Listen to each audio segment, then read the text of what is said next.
Welcome to Pop Culture Retro, which was recently voted the 15th best podcast by the residents of the Golden Years Retirement Community in Boca Raton, Florida. Each show, we'll revisit some of your favorite pop culture memories with insider and outsider perspectives. Now, please help me welcome your hosts, Ike Eisenmann and Jonathan Rosen. Hello, and welcome to another edition of Pop Culture Retro. Today, we are thrilled to welcome the creative director of character design for Sesame Workshop and a member of the Board of Trustees at the Norman Rockwell Museum, Louis Henry Mitchell. Louis, thanks so much for joining us today. Hi, Jonathan. Thanks for having me. Really a pleasure. Thank you. First, I want to thank our mutual friend, Leslie Kimmelman, for setting this up. She's been our conduit to Sesame Street guests, and we're so happy to have you come on. I want to start by asking, where did you grow up? I grew up in Brooklyn, New York. Oh, good. A fellow Brooklynite, yes. I was born in Newark, New Jersey, but it was very quickly we moved to Brooklyn. That's where I became Louis. Which part of Brooklyn? East Flatbush. East Flatbush. My mom went to school there. I'm a Sheepshead Bay boy. Were you a fan of the Muppets as a kid? Oh God, yes. I mean, it started very, very early. And when I was about 6 years old is when the magic really started to happen. So I can talk about that if you'd like me to. Yeah, I want to hear about that. Oh, yeah, most definitely. So, remember the Ed Sullivan Show? Well, you're kind of young. Oh, no. Well, I Ed Sullivan, I've seen some of it, but I didn't see it probably when it was first on. Well, I did. And I'm so grateful that I did because I was watching one day. And of course, I'd seen many, many times when the Muppets were on, when the Beatles came on, I didn't care about that. When the Rolling Stones came on, didn't care about that. Not even James Brown, didn't care. But when Ed Sullivan said, and here come the Muppets, I would do a sliding run into the living room. I didn't care who was watching. That was my time. I was right in front of the TV set. And I just, just observed whatever they were doing, having a good time. I mean, there was also a puppet called Topo Gigio. Yes. Oh, yeah. Yeah, that was a great puppet. But there was something about the Muppets that was just a little bit different. So I was, as I'm watching it, I'm enjoying it. And then one day when I did that, Jim Henson came out, and it was the segment where Kermit is in like a tuxedo and this piano eventually eats him. And that was back in 1966. And I'm a little kid and I'm watching this. And at the end of that segment, Jim Henson came out. But this time, other times he just came out to shake Ed Sullivan's hand. So back then I didn't care about him either. I didn't know who that was. But this time he came out and Kermit was still on his hand. Kermit wasn't a frog yet because he didn't have the frog legs, but he was Kermit. He had a nice tuxedo on, and something snapped in my head that never snapped back. Again, I was 6 years old back then. And it just blew my mind. I said, you mean a man was doing that? I couldn't believe it. So that was the beginning of, my trajectory here. That's what I started my career at 6 years old because that's when I got the bug. And I didn't know. I mean, it was quite a nice journey with the challenges here and there, but I did not know I was going to end up doing what I believe he considered his most important work was Sesame Street. That's why when they were trying to sell to Disney, he wouldn't sell that part. No, you can't have that. You can have everything else but that. So he really, really held in the high esteem. And I'm grateful that I get to be like the top artist now for Sesame Street. That is absolutely incredible. I mean, so that really was the what threw you into the creative world. I mean, did you kind of have a penchant for wanting to entertain people before that, or is it that's just what shaped everything going forward? Well, no, I mean, I not so much entertaining people, but really like the drawing and puppets. I mean, I had my Herman Munster puppet with a pull cord where he would speak. I had a puppet called Maurice Monkey that would say, ooh, la, la, la, when you pull the string, all the pull string puppets. But it was really about drawing and cartoons, of course. I love Peanuts and the Disney stuff, the Warner Brothers, all that stuff was really important to me. That was my school. That was real school. And I learned later on in my career when we were having meetings at entertainment companies, people were making all these references to all these other cartoons. I'm saying no one talked about anything about Picasso or any of the other, all about Bugs Bunny and Tom and Jerry. So I'm so glad I indulged hedonistically watching those cartoons and just immersing into that world. Yeah, I learned about other artists too, but the world I was entering into was about the cartoons and the puppets and about the things that kids really connected with immediately. The important Yeah. stuff. Yeah, exactly. Thank you. Well, I'm with you. I'm a visual artist as well, and this book behind me, The Art of Disney, and I have a first edition of it actually in a safe, even safer place.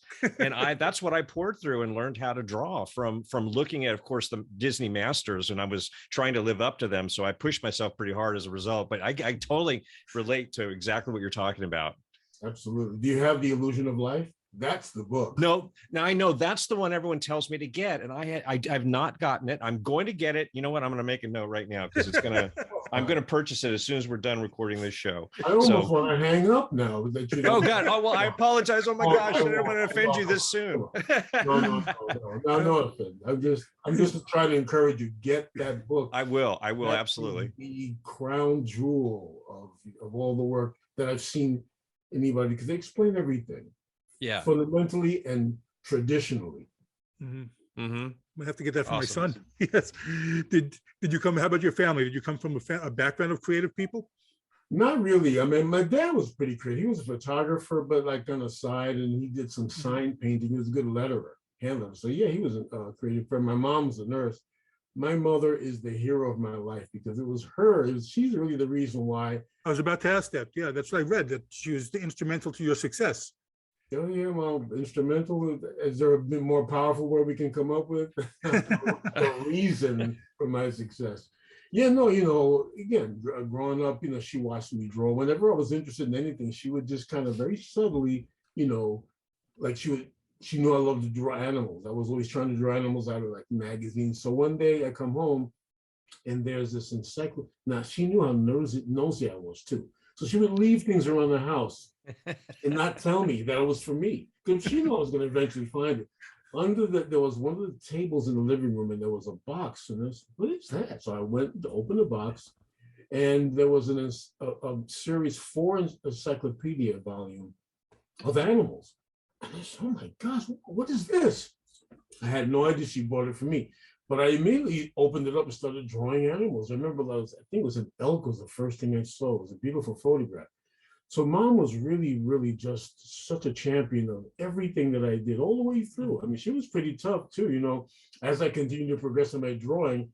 And she was a nurse, so she knew her stuff about medicine and anatomy and things like that. So I was really struggling to draw a hand.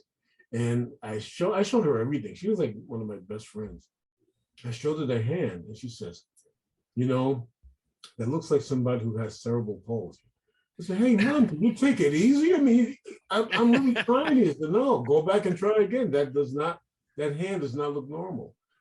So the thing is, of course, I was offended, but it made me want to say, okay, I'm going to show her I can do this. And eventually I got really, really good at drawing hands and other things. But my Mom was the champion of everything. Mm. God, well, what you mentioned a few inspirations a few minutes ago, but what other cartoonists and illustrators influenced you or inspired you? Oh, there were so many, but I'll just cut to the chase. The two most significant, well, there was one in particular too. His name is Neil Adams, comic book artist. He's the one that made Batman cool back in the 70s. And ask about him, yeah. Yeah. No, well, the thing is, that's another whole story. I'll tell you more about that if there's time. Yes. But really, Norman Rockwell and Jim Henson are the two most generous artists that I've ever known of, because Jim Henson was already, before Sesame Street really became popular, he was already doing films. Like he did the Muppets on Puppets back in, I think, in 1970. And what was released in 70. And it was all about how he made the puppets, how he designed, how he created the whole, the television cameras, the proscenium for the puppets, and they didn't have a stage anymore like everybody else was doing. He was giving out all his secrets before he was even really famous. It really made me, like, it impacted me tremendously to how he's so generous. Then I discovered Norman Rockwell later on. And Norman Rockwell had done a book called How I Paint a Picture, although it was part of the famous artist school originally. So he would tell everything. I mean, back then, artists didn't want to show that they had like a Bolopticon, a tracing machine. Rockwell was right there showing himself using that because again, it was a tool of a professional artist. See, tracing is still something you have to learn how to do right by drawing for real without it. But again, I can go on and on about that too. But it's really Norman Rockwell and Jim Henson were the two key artists that really, really impacted me. Now, of course, I love all the Disney stuff. Milk Call is my favorite of all the 9 Old Men. I mean, they were all really great, but Milk Call, stuff that he attempted in, oh my gosh. I can go on about him.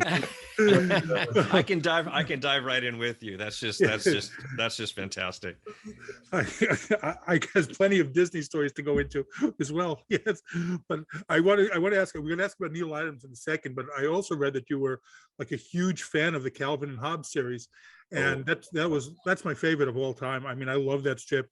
To me, it always showed a kid who could do anything because of his imagination. You know which is a great message to kids. What was it about that strip that you loved? Well, it was just so natural. He was so real. I mean, the dialogue, the situations, and all of that stuff. And when I was teaching at the School of Visual Arts, I actually used the 10th anniversary book as part of the curriculum because he was doing something that I didn't know anybody else was doing it. He knew Calvin so well and Hobbes that he didn't really have to write a script. He would just create a scenario and then he would let Calvin tell him what he wanted to do, how he was going to navigate through the situation.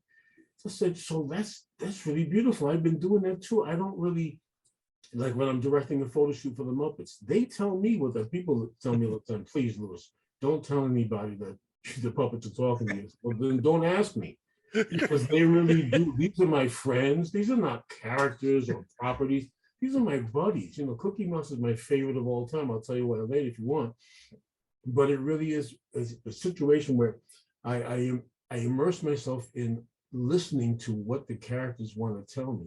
When I read that Bill Watterson did that with Calvin, it really was like a huge validation and, you know, just a miracle to me. But his design sense, the way he designed the pages, I know he had a hard time with the Sunday strip because sometimes he was limited there, but he would do these beautiful, just breaking all the rules and doing all kind of crazy stuff with beautiful drawings. I mean, whenever he went back and Calvin was imagining being in the dinosaur eras, those gorgeous drawings of dinosaurs. And the guy, he's a great cartoonist, but he can draw dinosaurs like they're really walking around. It was just, well, to be honest, everything about Calvin Hobbes I love, you know. The reason why is because I think it is the greatest, you know, no disrespect to Charles Schultz, who I love and adore.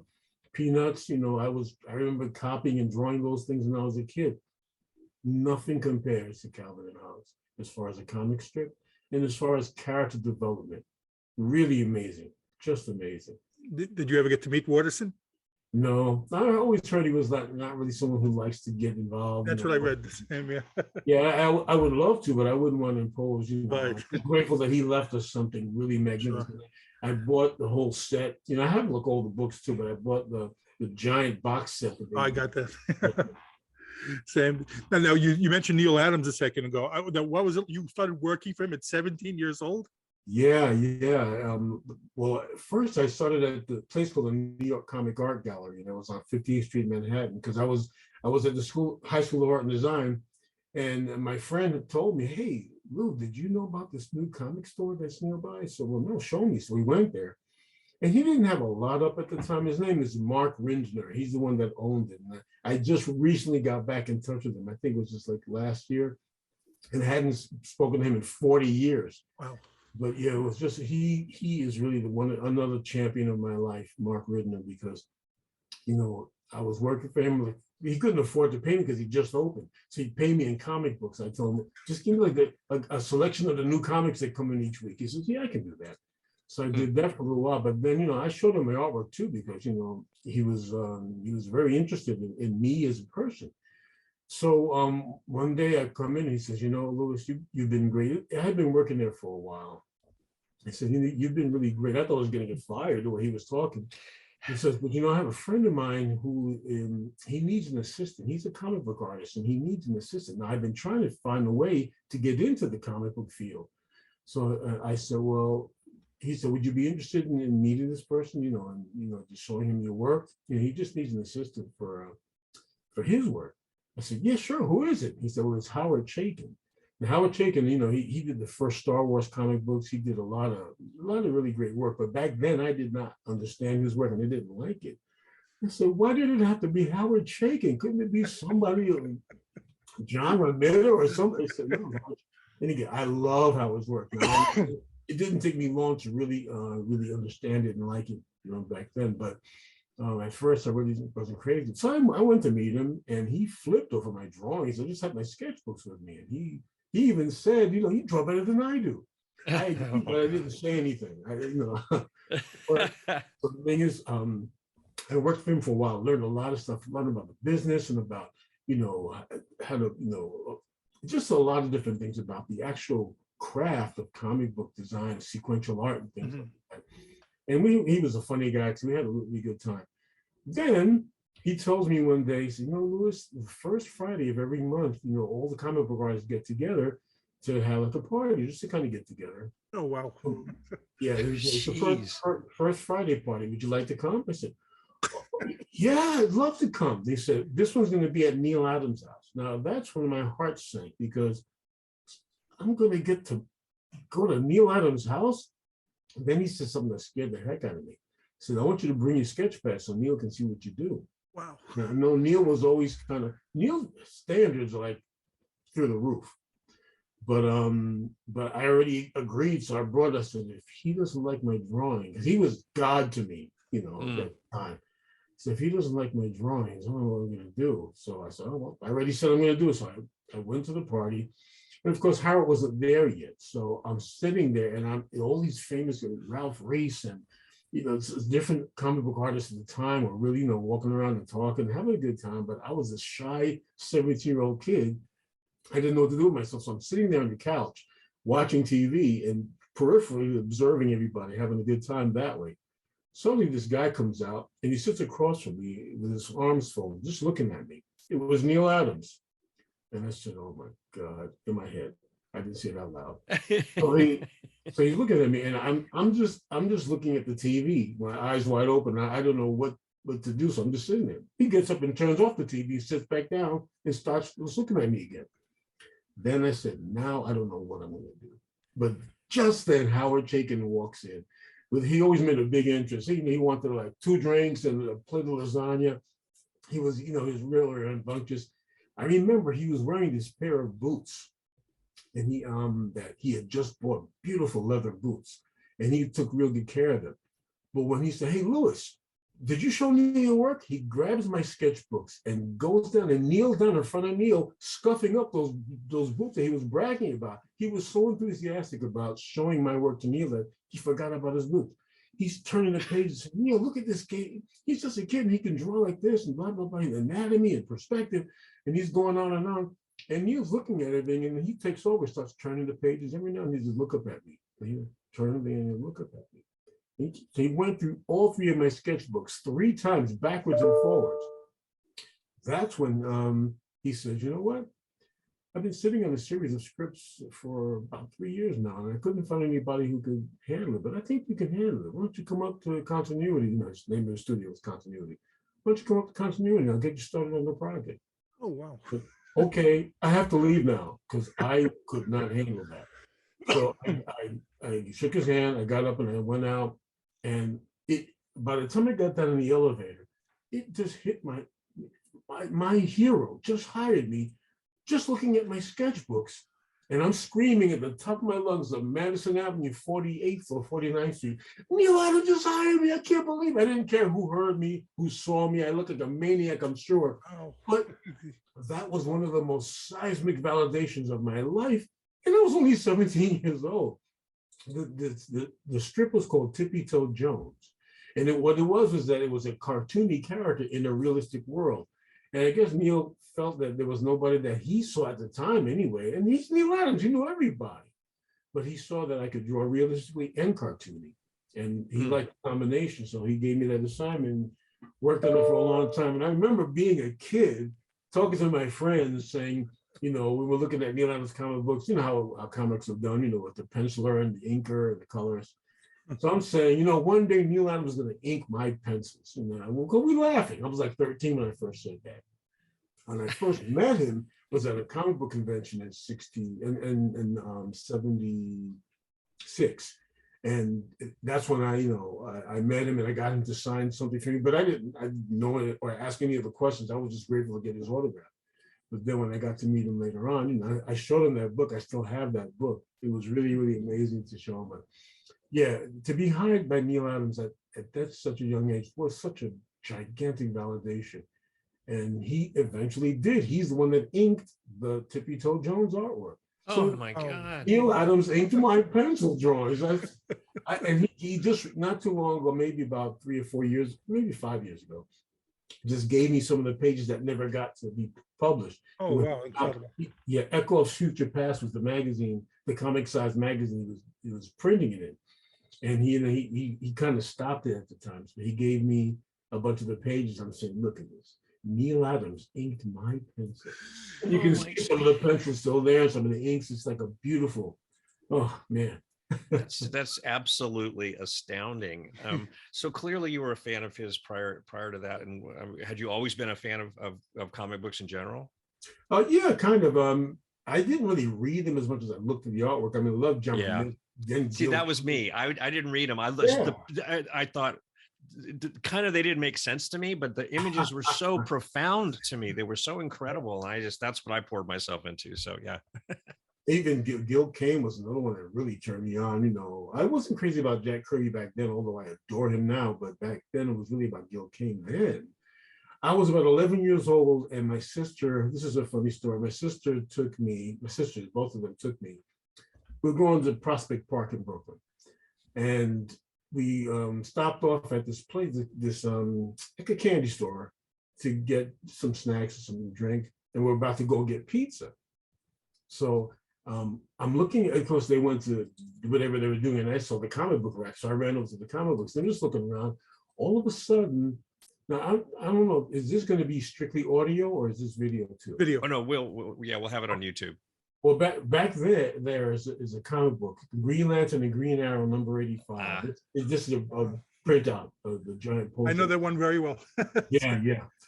So there's a lot that I could tell you about that book, man, because it really is another seismic validation in my life. Tremendous stuff.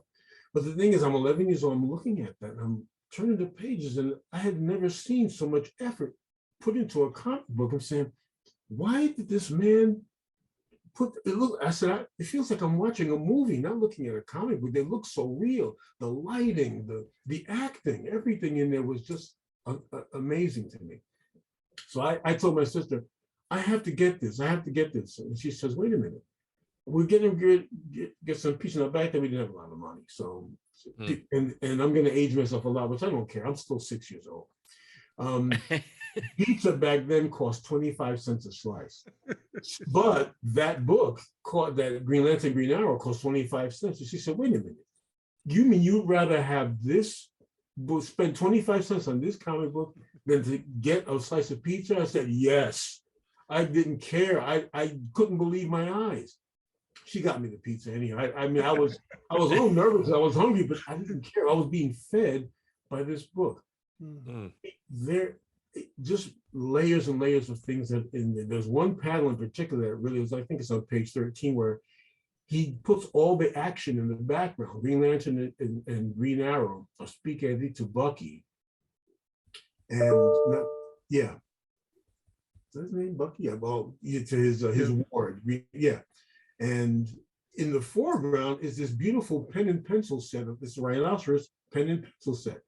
He put all this beautiful detail in the pen and pencil set and put the action in the background. I'm saying, why did he do this? I mean, I love this. Of course, I copied that thing so many times trying to draw. He used like a stipple technique. It was beautiful stuff. But I mean, again, I know we don't have a whole lot of time, but I'll tell you one thing that really, really shocked me beyond words in that book.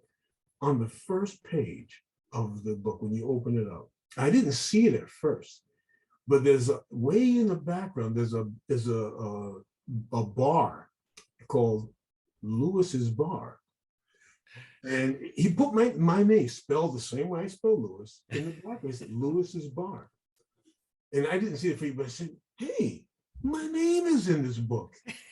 But I don't drink. Why would you see Lewis's Bar? Then later on, I realized because again, I was trying to emulate Neil Adams. He was like everything to me. Lewis's Bar didn't mean a place to drink. Lewis's Bar means this is the high bar that you need to attain to. Lewis's Bar. So that book, again, it's still my favorite comic book of all time. Never changed. But to recognize that was helping me to set me on a trajectory to aim that high. And then I end up working with a guy. For him. So yeah, I'm trying not to go too far with this, but it's just the most significant piece of art that I have in my house is that comic book. Well, I got to ask, because I was a huge comic book fan. I just got to, how jealous were your friends that you were doing this at the time? You know what? Yeah, it was a little bit of jealousy, but I brought them with me. You know, I show, hey, Nina, it's my friend's work. And okay, we'll give him a shot. So my two best friends, Andre and this guy named Stedroy, they both worked for Neil too. Oh, so I was able to share it. I was able to share it, man. Well, at that point, did you ever consider a career in comic books for yourself? Well, I worked for Neil and I was doing it, but I started learning more. See, the thing is, as I followed my own trajectory and my own path, I started to discover other things that were of interest to me. And again, I was always thinking about the Muppets in the back of my mind, but so I'm glad I was able to do that. And I'm working on some stuff myself now that I plan to, see if I can get a publisher for. Oh, well. Yeah, it's like some graphic novel work that I'm doing, because I'm doing so many different projects. You see a piano behind me, right? I'm writing this whole jazz rock opera, Oh my gosh. Yeah. Oh, wow. Yeah, I'm doing a lot of different things, but I started to realize, you know what? It needs to go wherever it wants to go. This creative muse, this desire to create, this art life just needed to go where. So I just follow along. I don't judge it. I don't question it. And I'm doing all these projects, and that's how I ended up doing all these things. And that's why when I got to Sesame Street, there was a point when they didn't know what, because every time they gave me an assignment, I said, yeah, I can do that. And they said they didn't know what to call me, so they called me the director of special projects for a long time. And then they just said, look, will you become the creative director of character design? which now means, I direct all the photo shoots, which is really cool.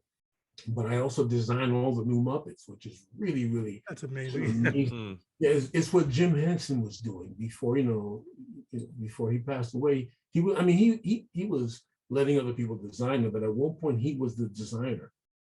And now I get to do what Jim Henson did for Sesame Street, man. It's just beyond my wildest dreams. I had high dreams and high expectations. Everything was surpassed. Everything across the board. Incredible. Well, I want to ask though, you just going back, you're talking about mentors. Yeah, I was reading that when you were in college, one of your professors actually tried to discourage you from pursuing your job at Sesame Place. He didn't try to discourage me. He discouraged me. It was because he loved my work, and it was the School of Visual Arts. I never give his name because maybe he's seen the light and he doesn't say that anymore. And I don't want anybody walking up to him and saying, "Hey, you said this to Lewis." I don't give his name out. Okay. But it was at the School of Visual Arts, and he loved my work. I remember I did this one really super detailed drawing, a pencil drawing of a locomotive.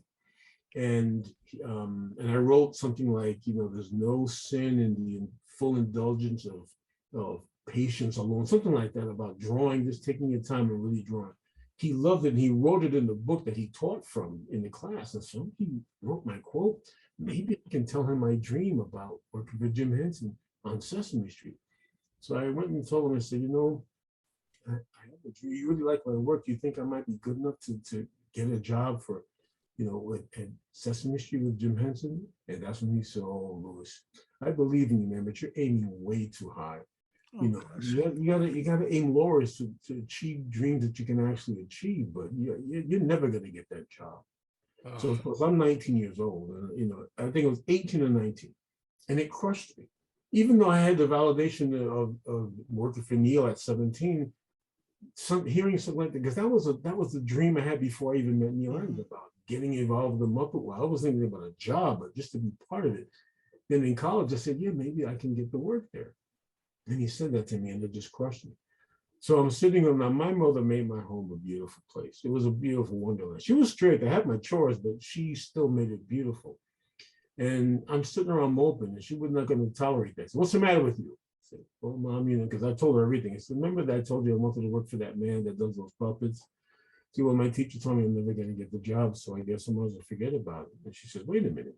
Does he work for that man that does those puppets? And I said, well, no. And she said, well, what are you listening to him for? He doesn't even work there. If they don't want you, let them tell you, but don't listen to somebody. She got really mad. Don't let somebody who doesn't even work there. It made sense, but it was still like a blow, because I was expecting maybe it might be difficult. He said, I will never get that job. And he meant so much to me. So anyhow, as time went on, I went ahead and said, because that's a real desire. I really believe we don't decide who we're going to become. We discover it. That was a discovery of the desire to work with the Muppets. So I went ahead and put together a portfolio, and it took me about 8 months of trying to get to the right person. That last day, I went and said, you know what? I'm going to try one more time. Maybe that teacher was right. Maybe he's right that I wasn't going to get this job. I'll try one more time. So I brought the portfolio, dropped it off, and by the time I got back home, there was a call from my mentor, my guru, Jim Mahan, who was the art director over a lot of the Sesame Street work and Muppets in general. And he said the same thing Neil said. He says, I like your work very much. Why don't you come on up? I'll get you started on the project. The same thing that Neil Adams said when I was, 17 years old. I heard from this man here. But at that time, I was 32, I think. It took me that long to finally get through. But that's when I started in 1992. So this June will be 30 years since I started working for Sesame Street. Did you ever get tempted to go back to that teacher and say, hey, look what I'm doing now? I went back. You did go back? Not to beat him up or anything like that, but I was really hot at him. But I couldn't find him. For whatever reason, I could not find him. So I said, you're right, forget about that. I let him go. What I'm going to do is whenever I have an opportunity, that's why I'm grateful that you're giving me this opportunity here. Whenever I have an opportunity to speak to anybody, not just kids, but adults too, said, you know what? If anybody tells you can't do something, that's because maybe they think they can't do it. But you got to keep pursuing it. There's a reason why you desire to do something in your life. And I really believe it's a calling, so I just followed suit. I wish I'd known this before, because it was really difficult. It was almost like a hardship, some of the things that I had to go through. But now when I tell people the hardships you go through, that's just training. That's just part of the preparation, so that by the time you get to where you need to go, you're going to be fully prepared. So don't try to get away or around the hardships and the challenges. Use them. That's your part of your education. I know that now, but back then I didn't know. So, and it was hell, man. Well, was it that experience that made you decide to start the Spirit Storm School? Yeah, exactly right. And that's a big deal. And the thing is that even though I tried launching the school like 6 times already, it just wasn't time yet. And the thing is, there's so much that I've learned since then. Look, even like the week before last, I was on the Galapagos Islands. It was a gift that the CEO of Lindblad Expeditions asked me, Louis, would you be the artist in residence on this 7-day cruise to the Galapagos? No, I don't want that. You kidding? I have books and DVDs on my bookshelf about going to the Galapagos. So one day I'll make it. I'm not sure how. And then I get this call. He's also the chairman of the Board of Trustees at the Norman Rockwell Museum. But he said, hey, Louis, I love the stuff you say. Why don't you come on this expedition with me? Okay. And again, just being out there, another seismic. I use the word seismic a lot. I'm not exaggerating. These shifts in my life really do things to change me and to grow me and to open me up. And the only reason I ended up on the Galapagos Islands is because I stayed on the course of becoming an artist. I stayed with my heart. I stayed with the call of my heart. And it led me so many, trust me, I have even more seismic validations that I can share with you. But these are just tremendous things that are going on because I stayed with the call. I stayed with the purpose that was revealed to me. Mm. And you worked, I have to ask you about this. You worked at MTV for a while doing animation? Yeah, I sure did. I was on the show called Daria. I remember Daria. Yeah, Daria. I was in the character design department, and I had to, I just did some of my own design work for them, but then I had to take everybody else's design and do like these finished type ink drawings that they could use, for the animators, and it was fun, a lot of fun. But then they wanted to get into the advertising game, so because people were always copying MTV, the MTV style, so somebody actually went and used that style to try to get this gig with 7-Eleven. 7-Eleven was doing this new thing called what was she called? The Video Vixen. It was a new commercial. And so MTV tried to pitch for it too, but I think it was Will Vinton. Remember the California Raisins? That's an old commercial. Oh yeah. But Will Vinton, the great animator, his whole company was probably the one that was going to get it. That was a huge spot. Huge spot. Yeah. I mean, ran for a long time. My God, it was amazing. Yeah. Yeah. So I went to the guy who was kind of running the MTV commercials division that they were trying to start up. I said, hey, I actually was in advertising a while back. I mean, I could talk about that too later on, but I was in advertising. Is there anything I can do to help? And he says, well, we're probably going to get it, but you can give it a shot. So he showed me, the script and the ideas of what it was about. This military woman that, that was going to meet this angel that was going to get her through this wartime thing with all these weapons and all this stuff. I said, how is this related to 7-Eleven? So I don't care, I'll do it. So I went ahead and I drew the main character, just one drawing. And I gave it to this guy. He said, look, this is how I'm starting. See, I'll show this to the director and see what he says. He told me that when the director saw my drawing, he said, this is it. You guys got the account. I beat Will Vinton with one drawing, man. Wow. One drawing, the director saw that and said, this is it. You guys got the account. So then I was like the hero. And we had like a weekly meeting. So one week, the director of the meeting at MTV said, oh, we just got our first commercial job for our new advertising division. And we want to just thank the team that worked on it. So then she asked the guy who's Nick Latwinkle. She asked Nick, said, Nick, you're in charge of this. So who's the team? We want to, celebrate the team that did this. I said, well, it wasn't really a team. It was just Lewis. So I stood up and everybody gave me a standing ovation. There were two other companies that were working on it, but I couldn't believe it that one of my drawings beat out. I was a big fan of Will Vinton's work. And I loved those commercials. Oh my God. So, okay. So what you talked a little bit about presenting yourself to Sesame Street, but what was the point at which you finally said, no, I'm going to actually pursue this? When did that occur? I guess when I was in college, right before I showed my teacher that tried to discourage me. I had seen so many things, and of course my son, really a big fan too. He loved Labyrinth, was his favorite. Oh, love that movie. Yeah, we've seen it. I mean, of course I have DVDs here myself, but we watch the movie like almost every weekend. And sometimes during the week, Dad, can we watch Labyrinth? Yep, let's go.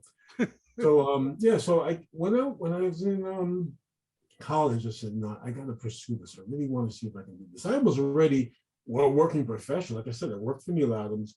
I eventually worked for an advertising agency, full art director for ABC Television.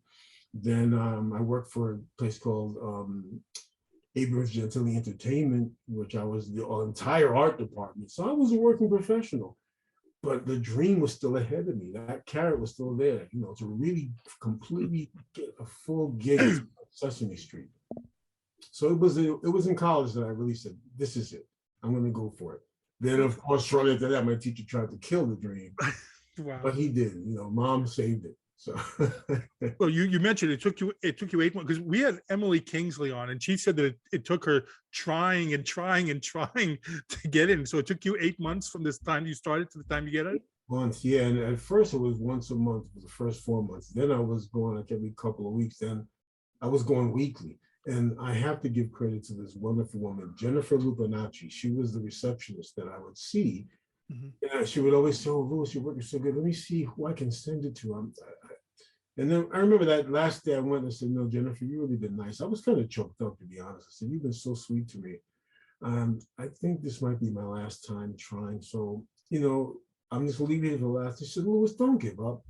I said, "Look, a teacher told me something that maybe I think she may have been right. So I can't keep breaking my heart like this. I really want this. And if I'm not supposed to have it, I have to shift gears now."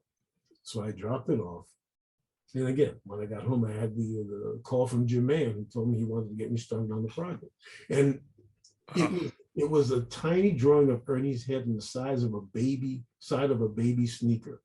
But it was the biggest job in the world because I got the gig at Sesame Street.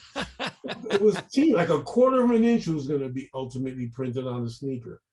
But I didn't care. It was so great. And it turned into lots of other things that I'm doing. What were your first responsibilities when you first started there? Just licensing art.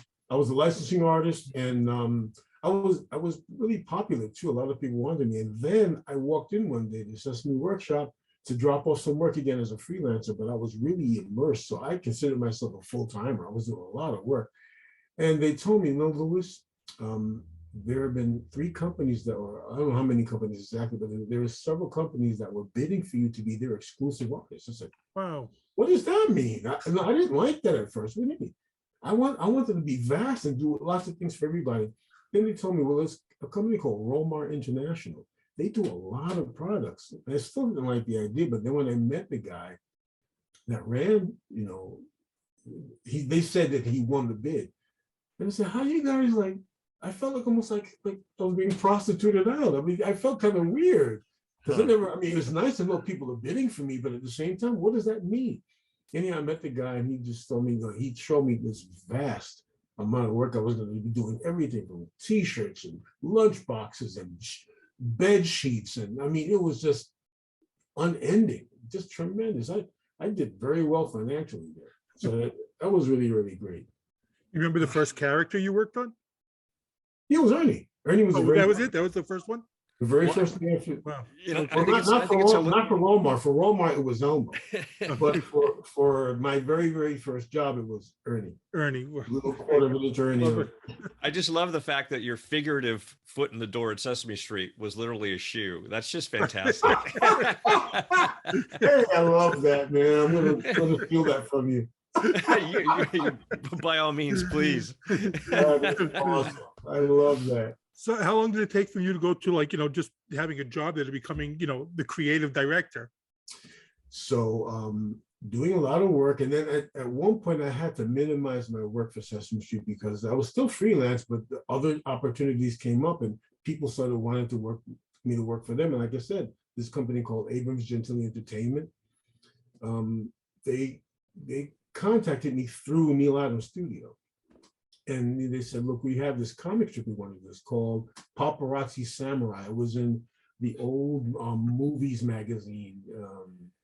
That it was like a free magazine you got the movie theaters. So they had this comic strip in there because I'm going to design a whole toy program around these guys, the Paparazzi Samurai.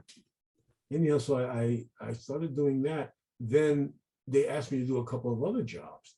And they loved my work. I was so grateful that they were responding so well. These 2 artists too, John and Anthony Gentili, really great guys.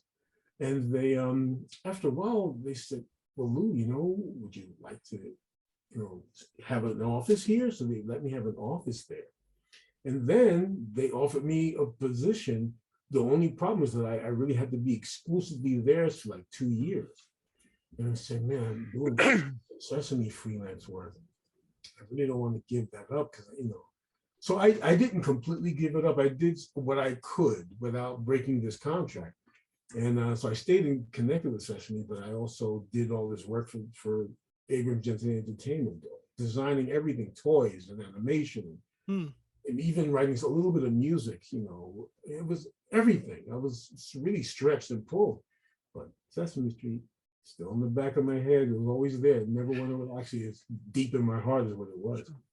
But then one day, after the contract was up, and then I shifted from Abrams Utility to MTV Animation.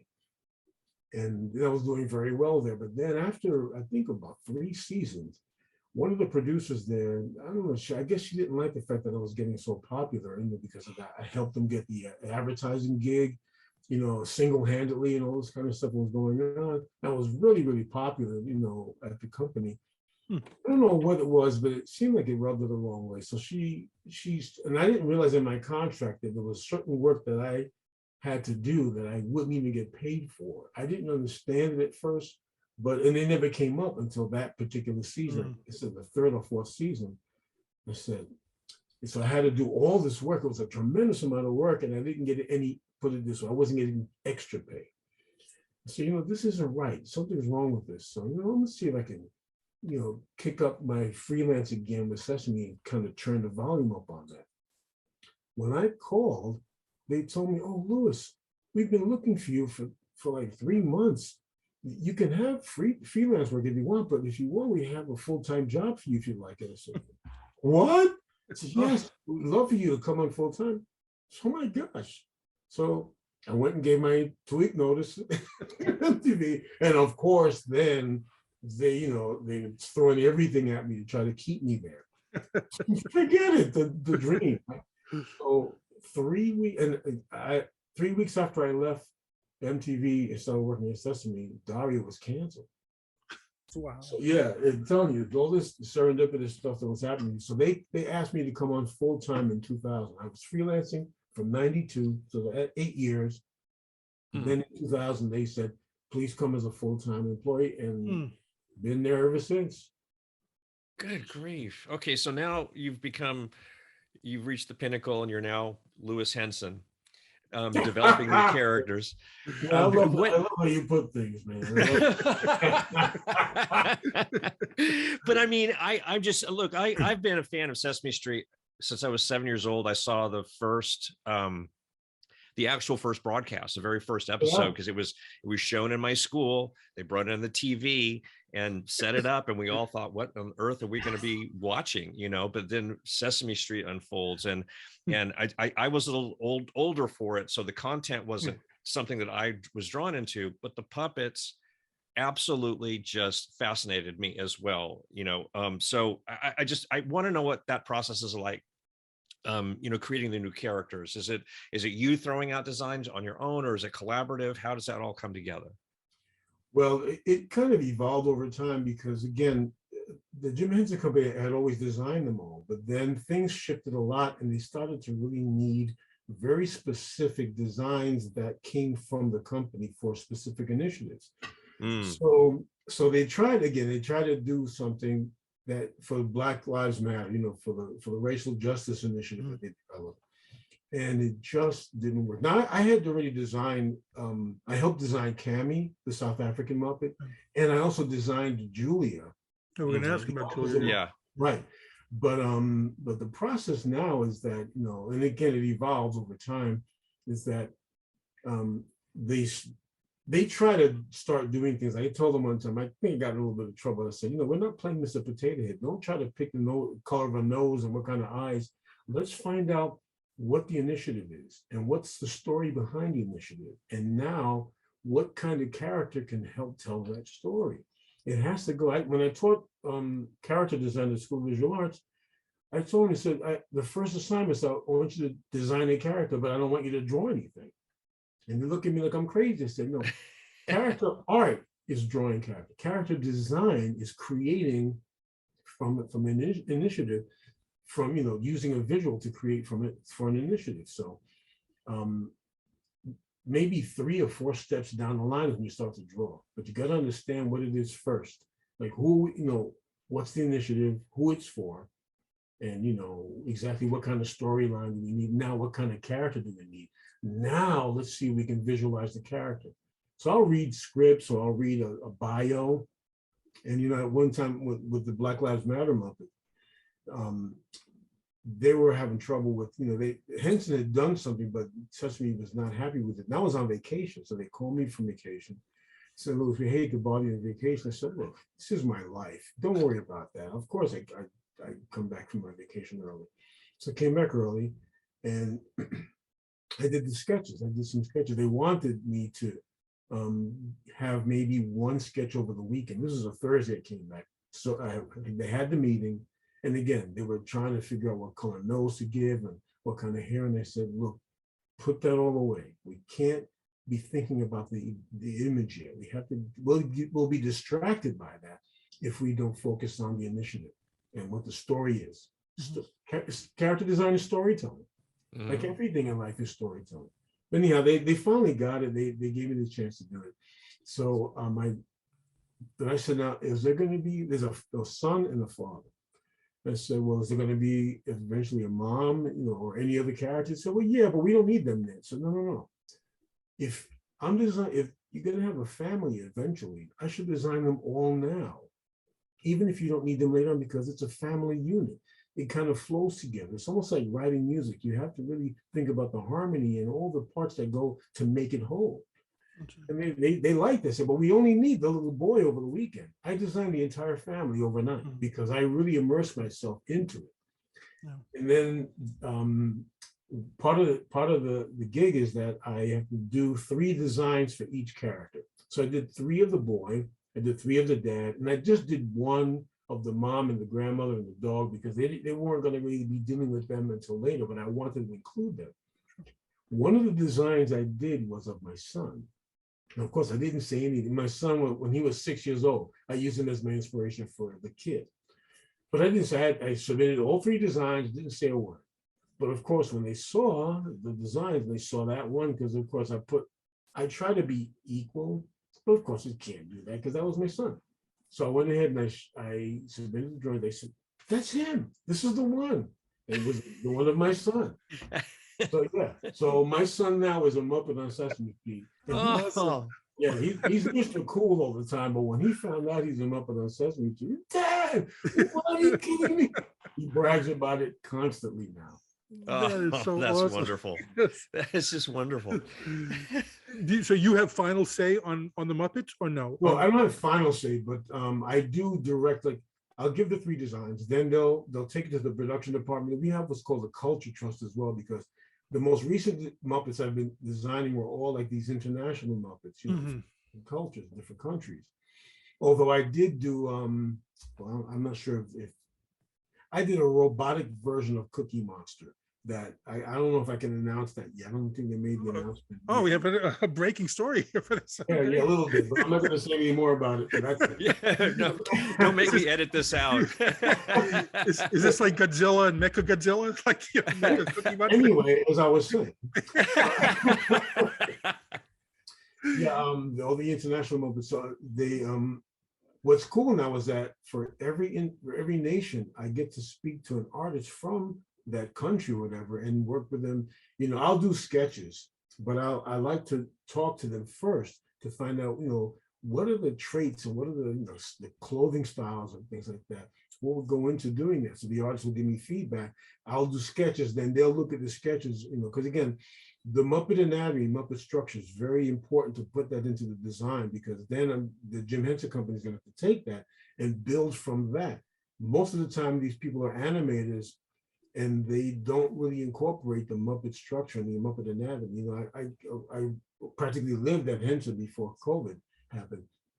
Practically lived there, and I got to see a lot of construction. Raleigh Cruson is like the master Muppet builder.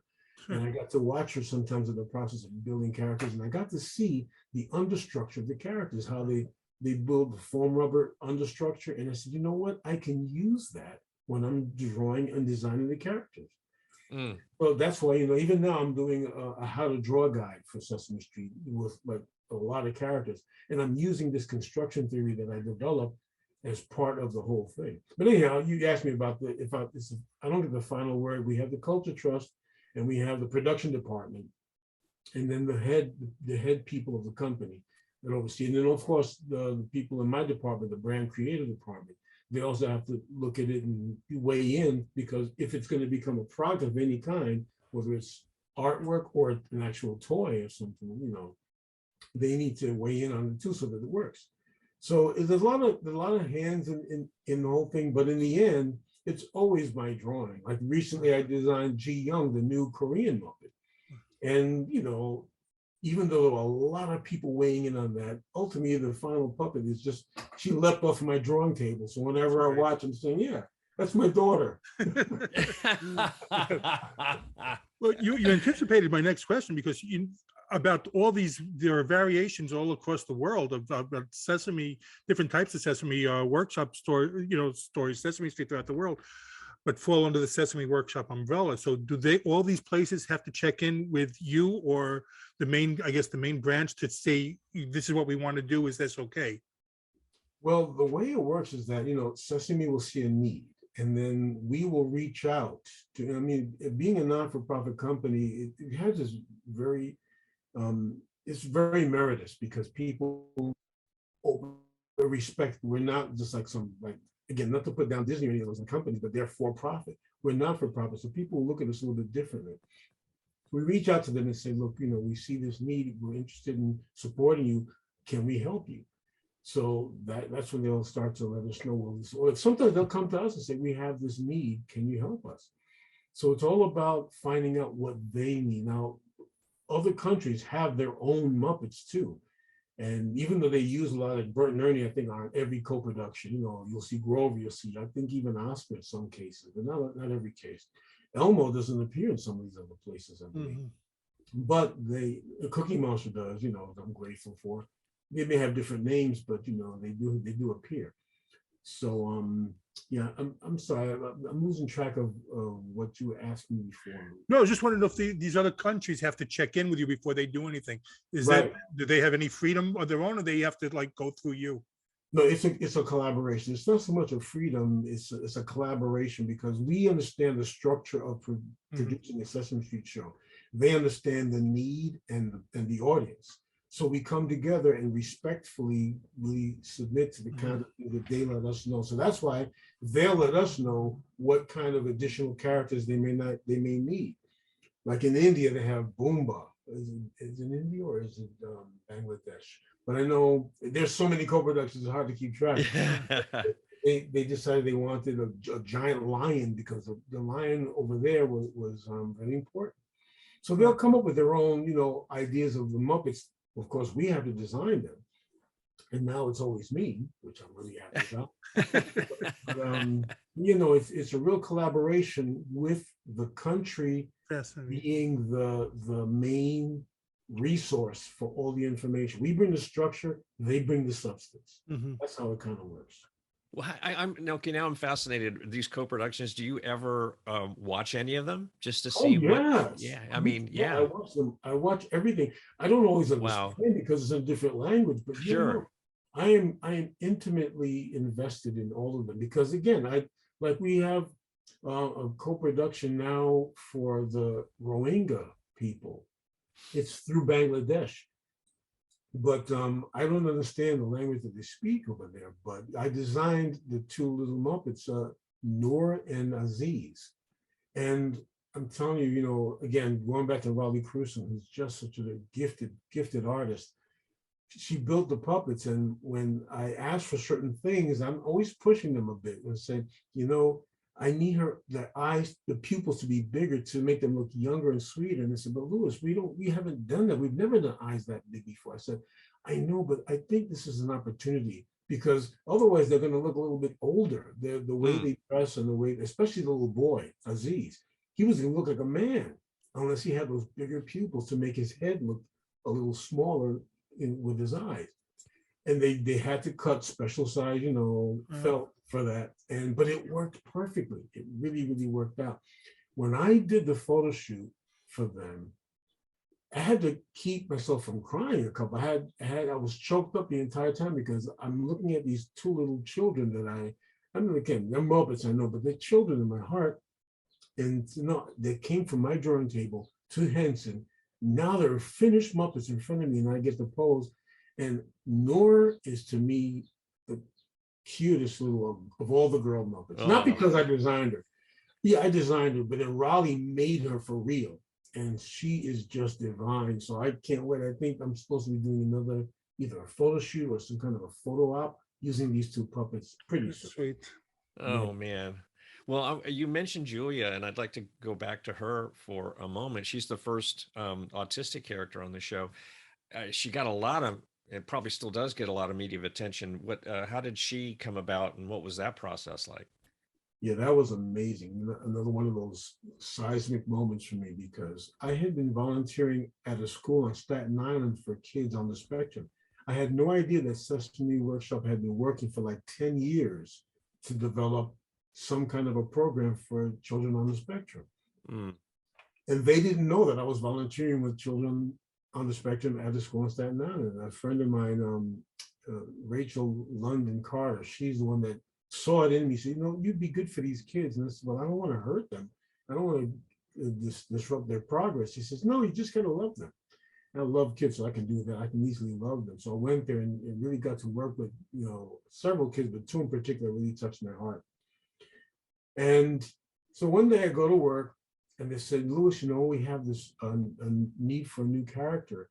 But this was different because this one's going to be on the autism spectrum. And I said, you gotta be kidding me. I said, I have been just working with kids on the spectrum at a school in Staten Island. And they said, what? I said, now, if I didn't have that experience, I wouldn't have touched this. I said, well, no, please get somebody who really understands it. But because I had been doing all this work, I was working with them at their schools, at their homes, on outings. I really got an immersive experience. I got to talk to the parents. It was just amazing. So I'm really so grateful to Rachel for seeing that in me and to give me that opportunity, because who knew? I mean, again, it was meant to be. So anyhow, now again, Sesame had been working for like about 10 years, and they felt now that we've done it for 10 years, now we can begin to develop it. Because that's one thing about Sesame Workshop, they really, sometimes they have to address something that's immediately happening. Mm-hmm. But they also, whenever they can, they always try to go back and take their time to really understand something before they even begin designing any of the initiatives or any of the programs or any of the materials they want to design. It's a real conscientious company, and I really love that about them, about us. But yeah, so anyhow, so now the thing is that with Julia, I wanted to, and she wasn't supposed to be a Muppet on the show. She was just going to be a character in a book called Be Amazing. And because again, and I felt good about that, I said, because if she was a Muppet, there's no way to really represent the entire spectrum.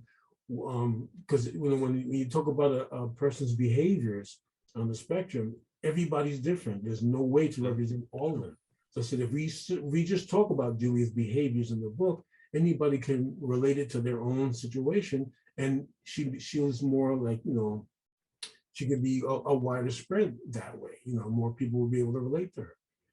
But so I designed her, and of course, my first design was, I put a bow in her hair, and I put like a little bracelet. And they said, well, no, in Julia's case, actually, her name was Isabel at the beginning, but we already had a character named Isabel, so they changed it later to Julia. And so they said, she doesn't like bracelets or bows, so I redid the drawing. And again, it took a while to get there because I'd gone to all the symposiums, all the meetings, all the dinners.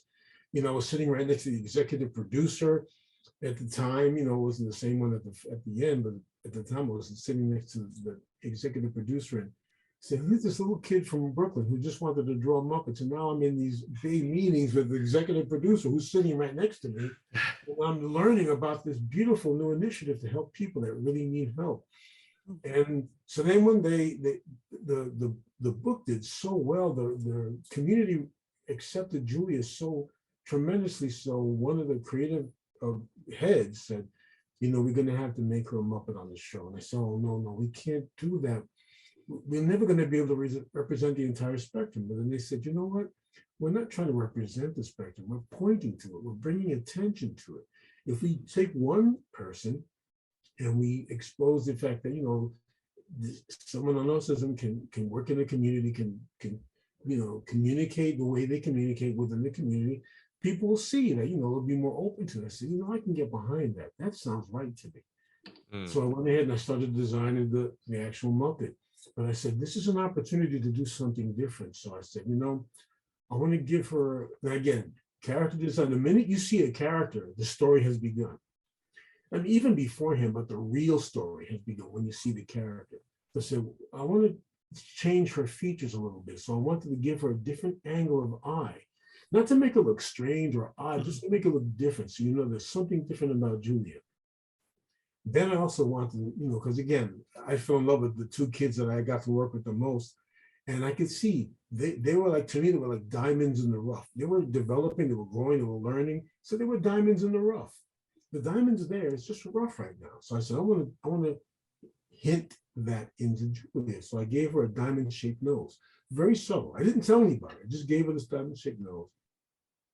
And of course, everybody, felt good about the design, but they were asking me questions about, well, why her nose is so different. Then Henson, Raleigh herself was telling me, Louis, you're asking us to do things we've never done before, like the angle of the eyes and that particular kind of nose.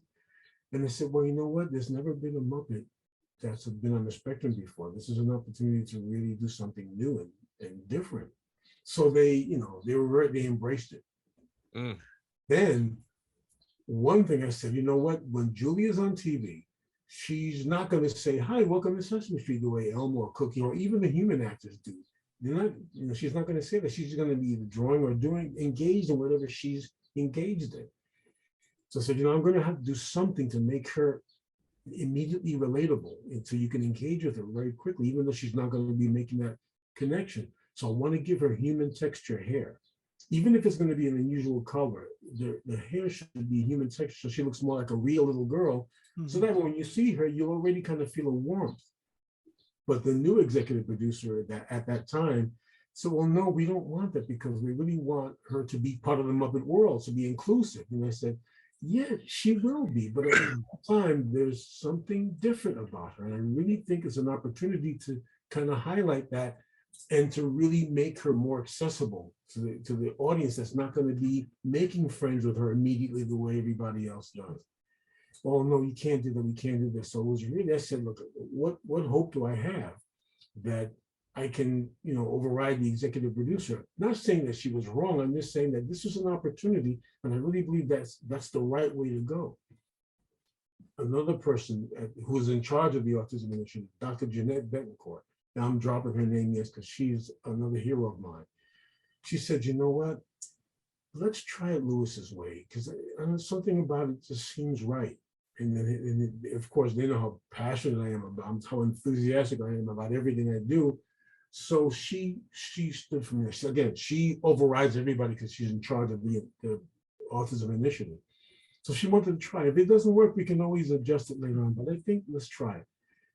And it worked tremendously. And again, I didn't know for sure, but the thing is, in my heart, again, I go from my gut and my heart, and I feel these things deeply. So I said, let's try this and see if this works. And sure enough, it worked beautifully. So when you see her, even though she's not engaging with you right away, you see this beautiful little girl. Yeah, she's yellow, she has orange hair, but she's a little girl with these beautiful eyes and this odd shaped nose, and you just want to squeeze her and hug her and kiss her. And, Well, you said about not represent. There's a difference between representing and representation, and that was that was the important thing, the representation part.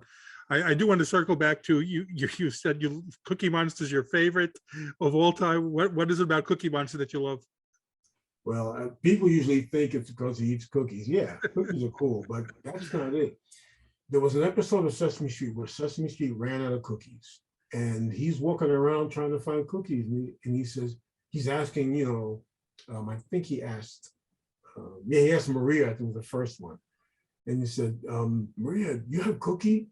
And she says, well, no, I have a tuna fish sandwich. You can have half the tuna fish sandwich. What me look like? Tuna fish monster? Me need a cookie. He's going around, he sees a bicycle wheel. It looks like a cookie. He sees a clock. It looks like a cookie. He's going berserk because there are no cookies on Sesame. Then he sees Oscar's garbage can lid, and he looks, and he says, is that cookie? So Oscar says, hey, go make cookies somewhere else. And he slams the lid down. And the cookie says, oh, go make cookies. We're going to go make cookies. So he goes to Alan in Mr. Hooper's store to learn how to make cookies. And that was a nice, he had to learn how to be patient because Alan had all the ingredients out and Elmo and Zoe were there. And Cookie Monster says, can we eat the ingredients now? I said, no, you have to wait. You're going to make the cookies. So Alan is trying to, help him learn how to be patient. So he says, me can't take this anymore. So he covers his eyes. He keeps saying, cookie ready, cookie ready. And then finally, Alan says, cookie ready. And he pulls up the tray and he says, oh my, they're all beautiful. Like each one like a cookie snowflake. Each one is different. So happy. Right then, he hadn't eaten one yet. Maria comes walking and says, ooh, do I smell fresh baked cookies? He said, oh yeah, sure. And she's with some kids. Yeah, everybody have some. And he gave away every single cookie. He didn't even have one for himself. And he didn't mean to, but he said, oh no, this catastrophe, what are we gonna do? So then of course, Grover with his many, many jobs, he had that day happened to be driving a shipment of cookies to Mr. Hooper's store. So when he got there, Cookie saw that and Cookie just lunged at it and just started eating all the cookies. But the reason why I love cookies, Cookie Monster so much is because as much as he loves cookies, he loves his friends more. He gave away every single cookie. We're not even thinking about it until after we're all gone. Now he saw them being taken.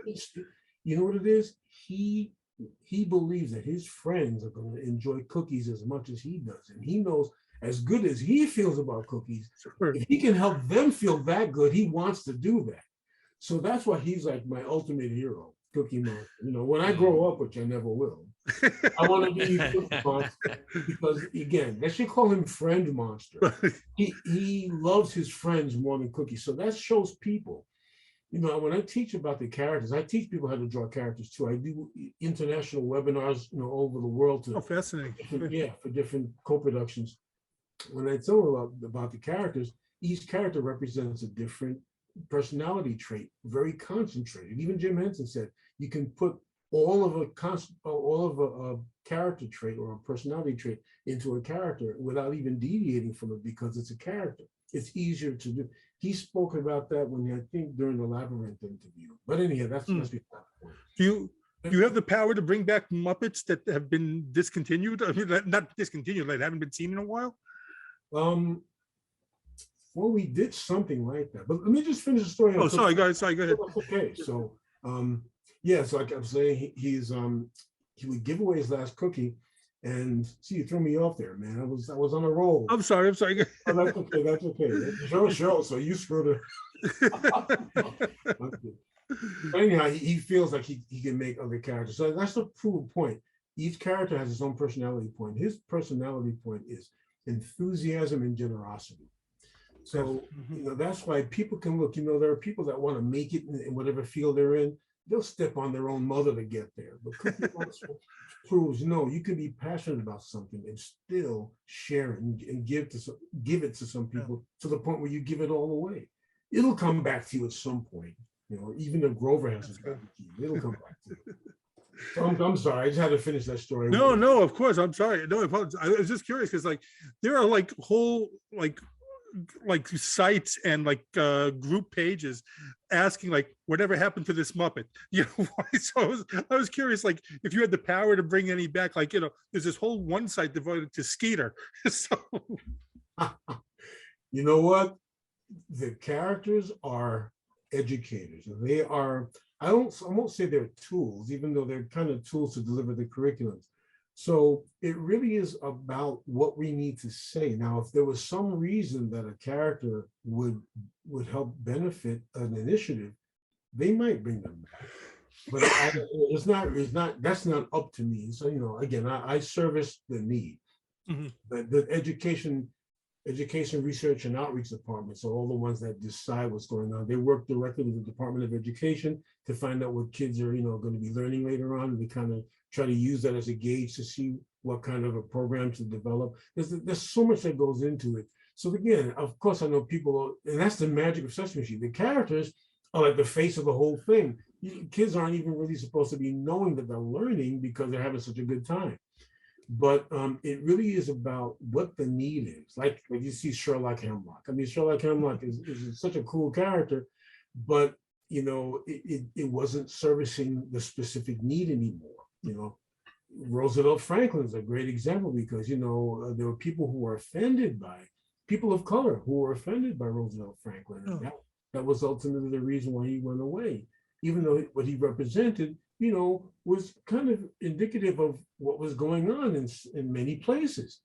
But people didn't want to think that way. And I love Roosevelt Franklin. Matter of fact, he was there for the 50th anniversary.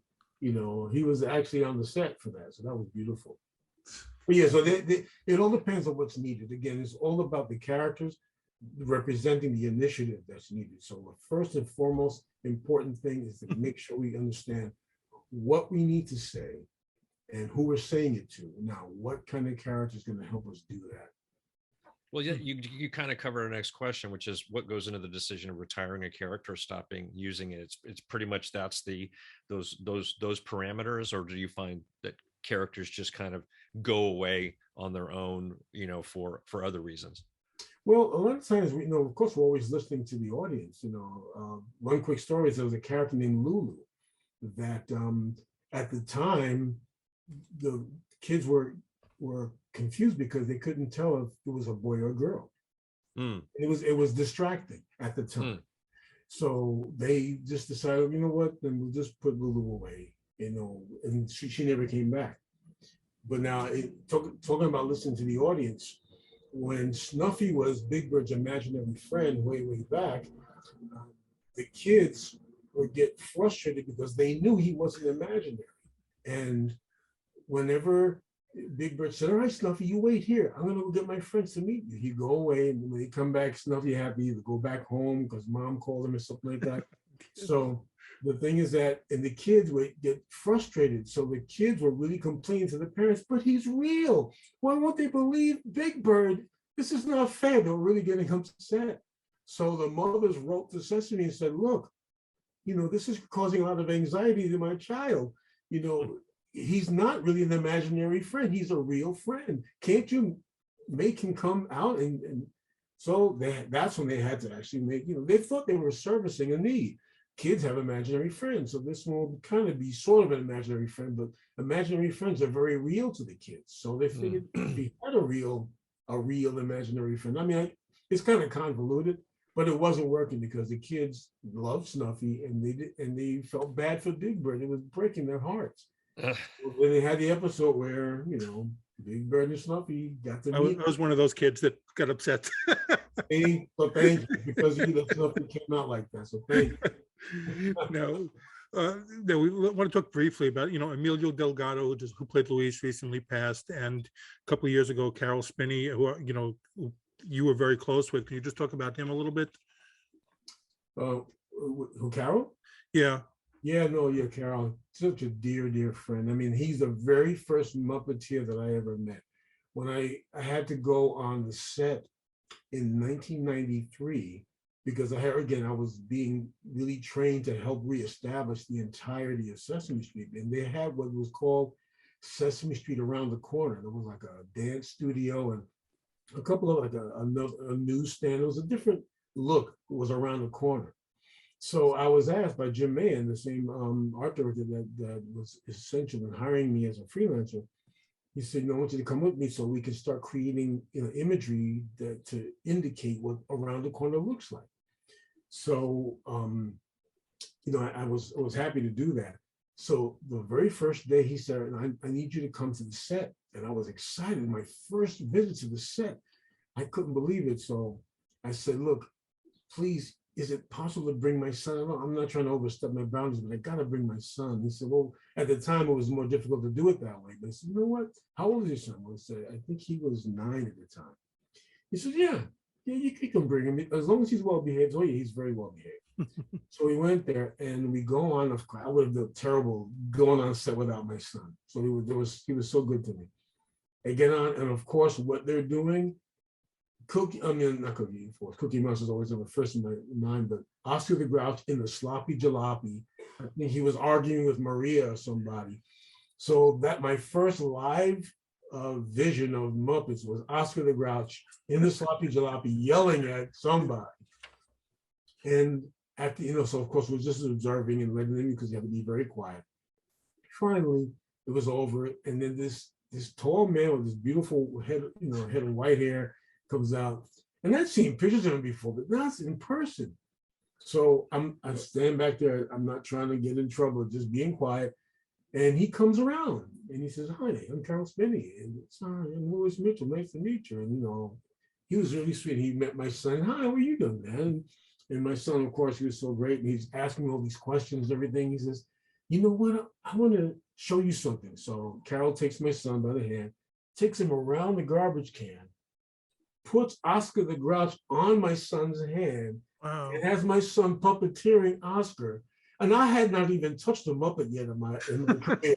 Here my son is with the Oscar the Grouch. At the time, that was the Oscar that after they replaced the orange one, this was the Oscar. They're the only one they had, the only one they used.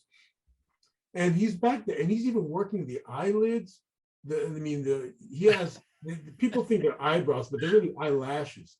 But he's working that, and I said, my son's back there doing Oscar the Grouch. And it was just a great, great day. But that was the day I met Carol, and we became such good friends right there on the spot. And it lasted all the way through. I remember when he got his Lifetime Achievement Award from the Academy, I was asked to do a drawing for him. And I did a giant drawing of Big Bird holding him, like cradling him in his arms, and he's Big Bird's looking at him saying, "My hero." And then Oscar's on the side with a frown saying, "My zero."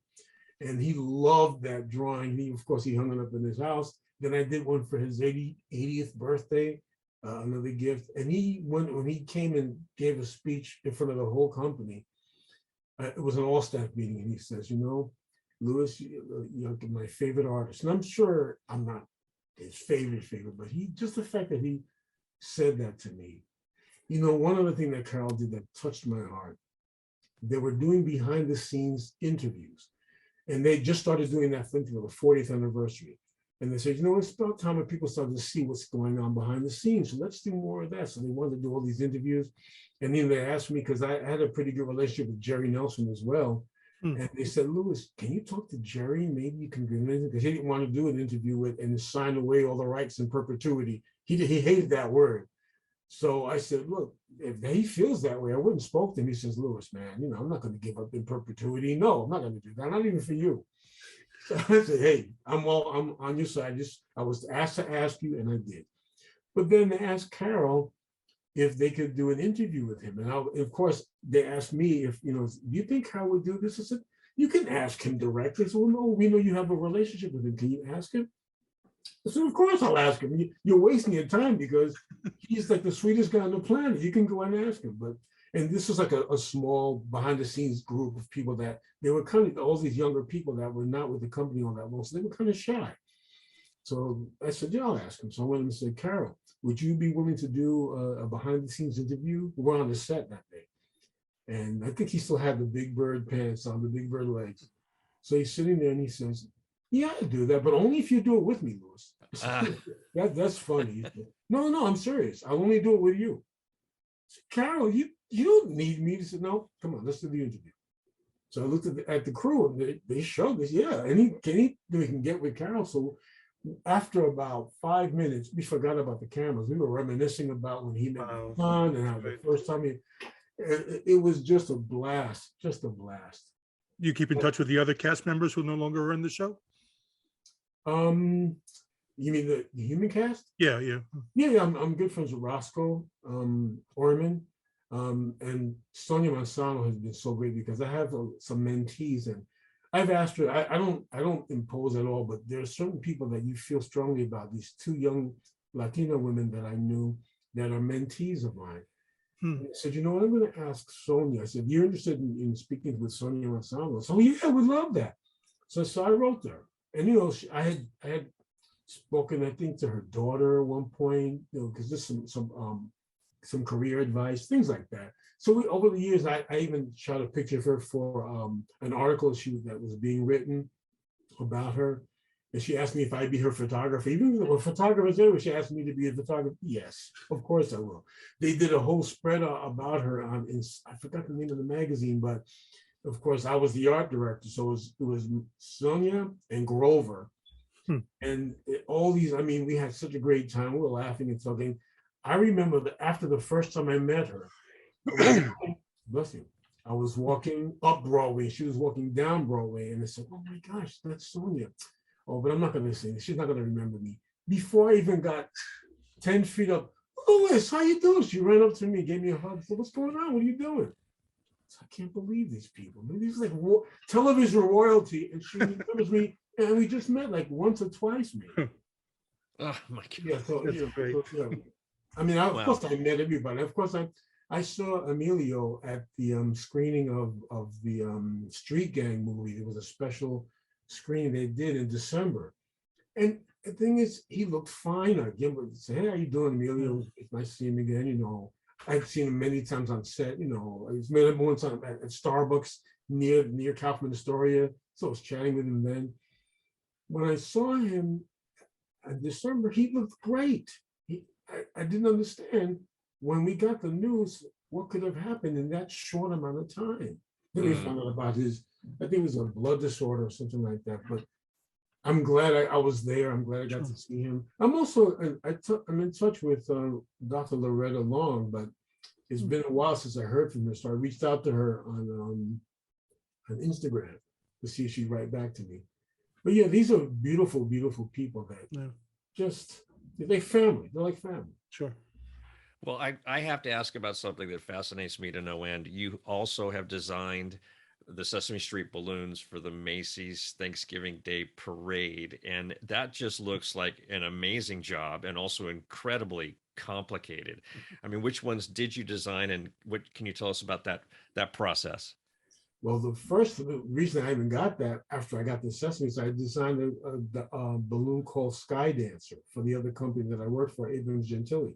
So I had gotten the experience of designing a balloon, which was great. They saw that on my resume and they said, look, we need a new balloon for Big Bird because they can't fly the old one anymore. So I went ahead and I did the sketches. So I couldn't believe, because I loved the Macy's Thanksgiving Day Parade.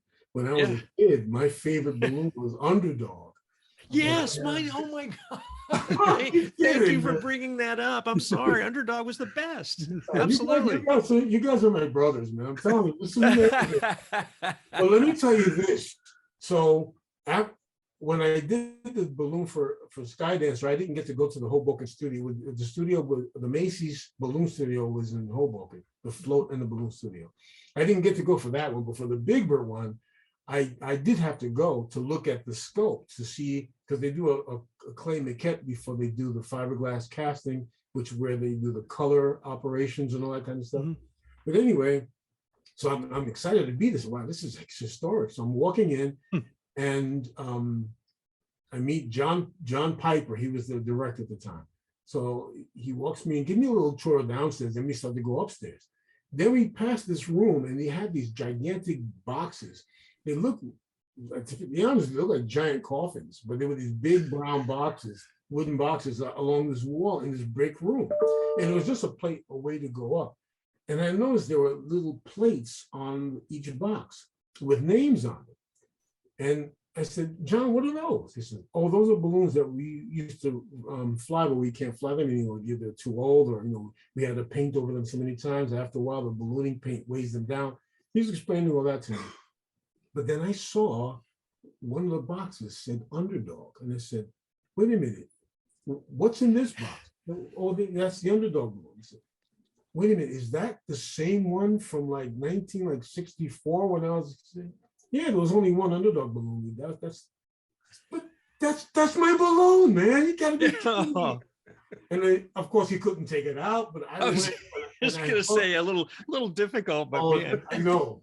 But I ran up and I hugged the box. I said, man, I was only 4 years old. And I got kind of choked up, to be honest. Even now thinking about it, I get a little choked up because the history is just beautiful. So when I went up to do the balloon, I saw Big Bird. He looked beautiful. Because they have to sculpt thinking about all the dynamics of flight and lift and all the things that they have to consider. He looked like Tweety Bird. His head was big, his body was small. I said, no, you can't do this. So I said, you got to, I was telling him to add this and that. And he said, well, Louis, we have to make sure that he can fly. He has to be able to float. The way they work the balloon, it's just a big, either round or oval shaped thing. They have to use a series of cables in the head to pull so that it creates the shape on the outside. So he says he has like a nest of cables in his head, if we don't make his head big enough, it's going to be too weighty, and he's going to drag his beak along the floor. I said, well, he can't go this way. So we went back and forth, and they said, well, do you sculpt? I said, give me those tools. And I resculpted a big portion of him. And they said, that's not going to fly a little. So we went back and forth till we found a nice medium. And that's the balloon that you actually see. So that was the first one I did for Sesame Street. Then I did Super Grown, which was really, really great, because they told me that balloon got more airtime than any other balloon in the history of the parade, but only because the marching band behind him was late. So they had to fill the time. So they showed every angle of that balloon. It was really, I was so proud, but I said, it's because of my great design. No, because the plan was late. I also designed the float that everybody, the humans and the Muppets stand on the wave. I designed that too. And that was a big, big deal, because it was for the 35th anniversary. Huh. And they said, Louis, Macy's told me that because of the design that I submitted, you may have a float this year, because we've never done anything like this before. So I was kind of nervous, but they finally found a way to say that we had to invent tools to do what you wanted us to do. I said, oh my gosh. Incredible. Wow. Have you been on the floor yourself? Have you appeared? Yeah, matter of fact, that first day I went there, I was climbing up, looking all over it. I don't really get too deep into the story, because I've been married before, and even though it didn't work, my wife and I, we were actually offered a chance to get married at the parade. They said that they get so many requests for people to to either announce their engagement or to actually get married at the parade. And of course, they always say no, but because I had just designed that float, they were so ecstatically happy with the way that turned out, and so impressed that I pushed them beyond what they had done before, that they said, Louis, you're getting married, right? Why don't you have your wedding at the parade? And I laughed and said, no, it's true. We like to give that to you as a gift. I said, you gotta be kidding me. You can actually look this up. It's somewhere on the internet. Oh, wow. So I said, you gotta be kidding. So well, let me ask my fiance. So I called up and said, Macy's wants to give us a wedding at the, we're already getting married. So I know, well, we can have like 2 ceremonies. But at the Macy's parade, who does that? So we'll be the first ones. Okay, I guess that's all right. It sounds kind of cool. So I said, all right. So I called them back and said, well, yeah, thank you very much. We would like to have that. Then they said, Judge Judy wants to be the officiant. I said, wait a minute. Kidding me. That mean lady? No, she's not like that. So anyhow, so I called. At first I told my mom, my mother said, no, don't let her do it. She's going to chew you up. And so then I called my fiance, and she said, well, I guess it's okay. If they think she's fine, it's fine. We actually got to meet her later to make sure, she wanted to make sure we weren't just doing some publicity stunt. We really were getting married. But anyway, so I called them up and said, all right, yeah, we'd like Judge Judy to be the officiant. Thank you. Oh, Michael Feinstein wants to sing for you. And I said, come on, what are you guys trying to do to me? So when I called up my fiance, I said, Michael Feinstein wants to sing. Yeah, that's great. Yes. You have to take there. Said, okay. So I called him back and said, yes, we like Michael Feinstein. Then they said, Access Hollywood wants to put it on TV that same night. I said, come on. This is getting too big for me. I don't understand what you guys. I called her up and said, Access Hollywood wants to put it on. So she says, it's their show. I guess it's fine. So I said, so I called him and said, all right, we want Access Hollywood. That's it, right? Nothing else, no more, right? Then they said, no, that's it. That's everything. Thank you. We're glad to do this for you. We're so happy that we're going to have our first wedding, and it's going to be for you. And I said, wow. So I'm sitting in my office at Sesame thinking, man, how did that happen? So it's a blessing, but at the same time, it's so odd. So, dear friend of mine, Kevin Clash, he's like my brother. He comes in and he said, and I'm sitting there with this goofy look on my face. I said, what's the matter with you, man? I said, well, Kevin, Macy's just offered us a wedding at the parade with Judge Judy and Michael Feinstein and Access Hollywood. I can't believe it. And then you know what he says to me? Can Elmo be your best man? I said, oh my God, I thought it was over. I said, because Kevin was going to be my best man at this wedding. So I said, Elmo can be, I said, how are we going to do that? Anyhow, like I said, you might be able to find it online somewhere. But it actually happened. Kevin got into this big box. Elmo had his tuxedo in, and he had the rings in his hand. Kevin was in that box for maybe 40 minutes. And I don't know, he's a giant guy, you know, like a bodybuilder, and he's like in that box. It wasn't tiny, but it was still confined. Elmo sat up the whole time looking as ready and happy as he could be. I couldn't believe it. Oh, this is just unbelievable. My God. I got a million stories, guys. Trust me. You do, and I'm sorry. I hope we're not. I hope we're not keeping you too long. We're eating it up. I swear. Oh gosh. We might have to do another show with you sometime soon. I mean, this is just too much. Before we let you go, we do want to ask about the Norman Rockwell museum. You became involved. How'd you become involved with them and become part of the board of directors? Norman is the Board of Trustees, actually. That's the technical. Board of Trustees, I'm sorry, yes. That's all right. Norman Rockwell, again, the two greatest artists in my life, Jim Henson and Norman Rockwell. And when I was 16 years old, I discovered them. I was going to the High School of Art and Design and just gotten there. I was in the city by myself for the first time.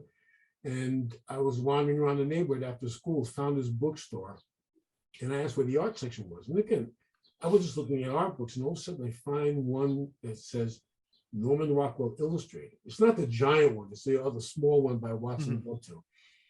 And I'm looking, there's a picture of him like doing some painting, but no, I think it's a picture of the Freedom from Want poster he did of the family at Thanksgiving. Right. Look, I said, is that a painting? So I'm looking, and I open up the book and I start learning about this guy. And so, my goodness, this is amazing. He became my favorite artist immediately.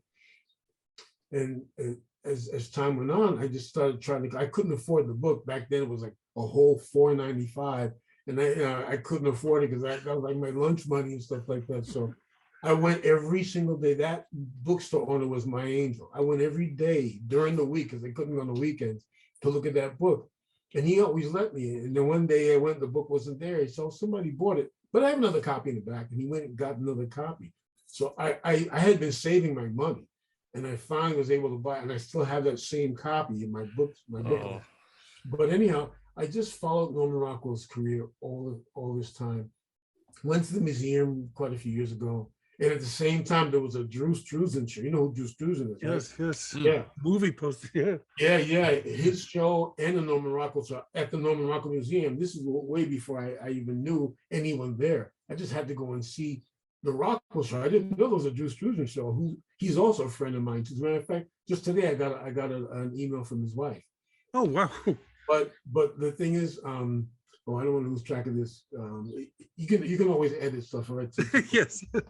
But yeah. So anyhow, I kept following his work, Norman Rockwell, and then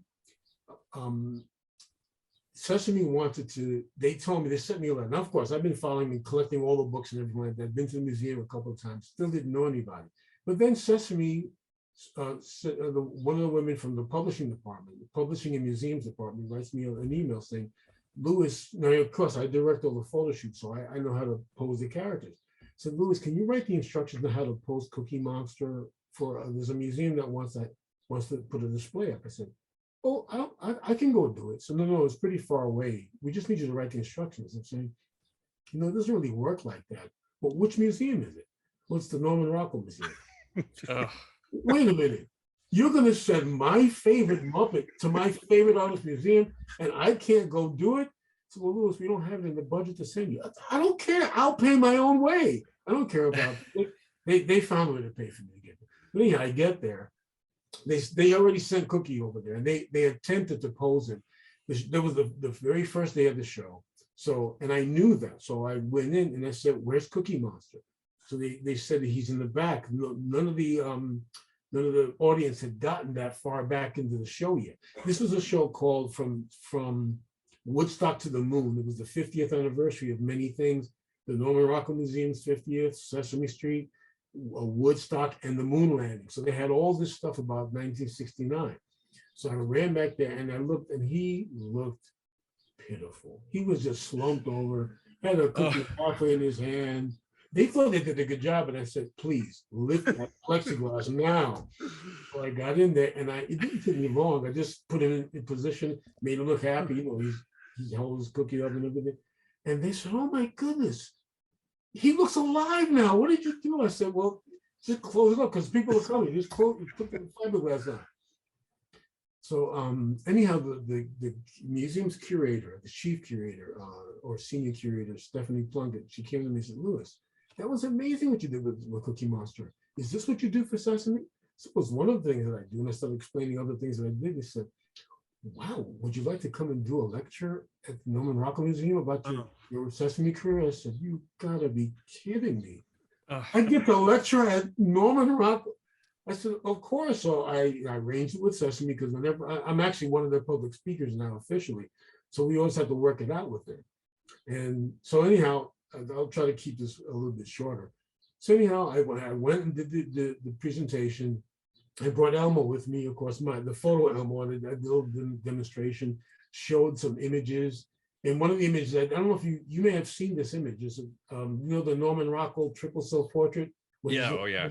But I did a version where I did Kermit looking in the mirror and drawing Jim I've Henson. seen that's amazing. yes. I love that one. Yeah, Yes. a lot of people know that piece. And Yes. I did that to get the job, but when I showed it to them, they said, you already have the job, which is funny. But anyhow, that was one of the images in the presentation that I did. So I showed the triple self-portrait by Rockwell. Then I showed the one I did with Kermit and Jim Henson. They went berserk. I mean, these were mostly elderly people, but they were like screaming like kids. So anyhow, after the presentation, I said, no, I wonder if I can donate my drawing to them if they'd be interested. So I sent an email to Stephanie, and I felt like before I hit the send button, she replied with all caps, yes, we'd love to have it. When I left, after I did the presentation, she also told me, Louis, that's one of the greatest presentations we've ever had. I said, come on, you gotta be kidding. She said, no, it was really wonderful. We're so happy we're giving you this generous stipend. I said, oh, no, I don't get the stipend. That goes to Sesame because I'm on the official, roster of speakers. And they said, well, we want to do something special for you. What can we do for you, Louis? Now, at the Norman Rockwell Museum, after you go to the museum and back, there's this trail. And they actually moved his actual studio onto the premises. Huh. You go in there, and they have it all roped off. You can't go up to his easel or sit on his couch. They have a rope, but you can walk through and see where some of the most amazing paintings in the world were created. So I remember looking in there and saying, man, I sure would like to sit in that chair, boy, just for a minute. Anyhow, so she said, what can we do for you after that beautiful presentation? So I said, well, Stephanie, can I sit in Mr. Rockwell's chair? And I was waiting for her to say, how dare you? But she said, oh, Louis, we never let anybody do that. But of course, for you, we'd be happy to. I said, you're kidding me. So the next morning, I stayed at the Red Lion Inn, not too far from the museum. I stayed there, and the next morning I go and they escort me back to the Red Barn studio. They had taken down all the ropes, and they said, "Oh my gosh, is this really going to happen?" I said, "Have a seat." So I said, "Well, can you do me a favor? Can you leave one of the ropes up? Because I want to show that I got past the ropes." So that I have a picture of me sitting in the chair, and you see right at the bottom of the right-hand side, you see a little bit of the rope to prove that I got beyond the rope, like the Rockwell Museum. They said, we never let anybody do this, not even the employees do that. So I got to sit in Rockwell's chair. So of course I have a giant blow-up of it in my living room. And right underneath the blow-up, I have 3 pictures of Rockwell sitting in that chair. Oh. So that was Mecca. Norman Rockwell Studio is Mecca to me. And I sat on the throne of Mecca. Wow. Oh my God. I mean, this is the first interview we've ever done where I'm like having this visceral emotional, like I'm getting emotional hearing these stories. And thank you so much for sharing them. So let me finish that real quick. I promise. Yes. No, please. Anyhow, after that, after the whole thing happened, I brought the drawing to the museum as a donation, and they're thrilled. They said, we're going to put this up in the show. I said, my drawing is going to be at the Rockwell Museum, and they said, yeah. So I said I have to come back and see it again when you put it up. A couple of months later, they told me it's up, so I I got on the bus, went to Stockbridge, Massachusetts, and saw it, and I was so overtaken by emotion. My drawing of the two most important artists in my life is hanging up in my favorite artist museum, and I was a mess. Whenever I go there, they always stop all the tours and say, "Louis Mitchell's here. We'd like you to speak a few words." That time I was a slobbering mess. I said, "Folks, you have to excuse me. I'm sorry, but my drawing is here." And of course, I gave some kind of talk, and they all clapped for me and everything like that. This guy was standing on the side, a guy named Peter Williams. He says, "Louis, can I buy a cup of coffee at the commissary?" I said, "Well, sure." So I said, "I have a question to ask you." So I go in there, sit down with him. He says, "Your presentation's been great. We're so happy that you're such an active member, I wasn't a member of the museum, but I was somebody who always went there." He said, "We'd like to ask you if you would consider becoming a member of the Board of Trustees." And I said, "You guys are trying to kill me. You guys are trying to kill. You put my drawing up there, and now you're offering me this?" I said, "Are you serious?" I said, "Yes, no, we believe you're an exceptional candidate for this very thing. We'd like you to consider it." I had to clear it with Sesame, but sure enough, they cleared it with me. And when I went for the meeting, because they had to vote, and I'm sitting outside the room, and I'm saying, "Gee, I hope at least enough people vote so I can actually get in." And I'm waiting for them. They have other items in the meeting they have to deal with. At one point, I hear this gigantic roar of applause and screams, everything like that. Then they finally let me in. So then they said, "Louis, did you hear that?" I said, "Yeah, what happened?" They said, "You were voted in unanimously to be a member of the Board of Trustees." Oh my God. And of course, I tried to hold the tears back, but they asked me to say a few words at the podium.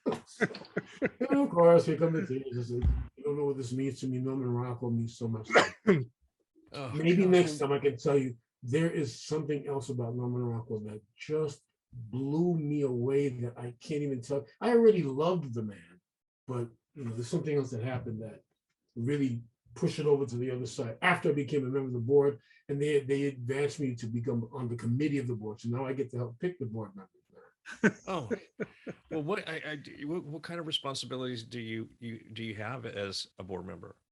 Well, again, it's helping to pick new board members, voting on the collections whenever new items come in for donations, or if the museum has to maybe purchase or rent a piece of artwork that he did. And again, it's not just about Norman Rockwell anymore. It's about illustration as a whole. Oh, so that's why Drew Struzan's work was in there. That's why other people, even up and coming artists. But yeah, let me tell you this real quick. I was asked to write a blog for them, and I also wrote some of the plaques that are in the museum, which again is another tremendous honor. So when Stephanie Plunkett sent me research materials so I could write these blogs, as I'm looking in there now, my other hero, I have 5 hero mentors: Martin Luther King Jr., Norman Rockwell, Jim Henson, Leonard Bernstein, and Leonardo da Vinci. And the 6th one is me when I was 6 years old. So we'll talk about that later. But actually, he's the first one. But the thing is, Dr. King, and I have another seismic story that will have to wait for another time. But Dr. King means a lot to me. And the whole civil rights movement was a tremendous thing. Even though I was a kid, I didn't understand it. I knew who Dr. King was. And when he was assassinated, my mother was crying, and she let me know who he was, and said, "Wow." So I was really following him ever since then because he meant so much to my mom. So the thing is, I'm looking over the materials that Stephanie sent me to write this blog, and I find a letter. I'm trying to get choked up here. I find a letter from the NAACP thanking Norman Rockwell for his generous donation and that he's a life member of the NAACP.